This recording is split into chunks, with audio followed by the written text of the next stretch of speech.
Hammaga salom do'stlar. Bugun sizlar bilan 4,5 ming yildan beri ochilmayotgan sir, ya'ni Misr piramidalar haqida gaplashamiz. Obuna bo'ling, biz boshladik. Birinchi nazariya. Piramidalar energiya minoralari. Giza piramidalari qadimgi Misrning eng buyuk sirlaridan biri. Ular faqat qabrlar yoki yodgorliklar emas. Ba'zi olimlar piramidalar yerning magnit kuchini yig'ib, ularda energiya olish uchun qurilganligini ta'kidlamoqda.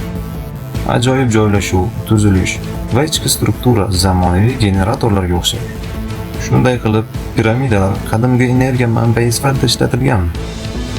Ba'zi nazariyalar shuni ko'rsatadiki, Misr fuqarolari bu bilimlarni qadimgi davrlardan olgan va ular bu texnologiyalarni bizdan ancha ilgari ishlagan. Piramidaning shakli va tuzilishi o'ziga xos tarzda energiyani o'zida to'plab bir nuqtaga yo'naltiradi. Qadimgi muhandislar bugungi kundagi ilm-fanga qaraganda juda rivojlangan bilimlarga ega bo'lgan.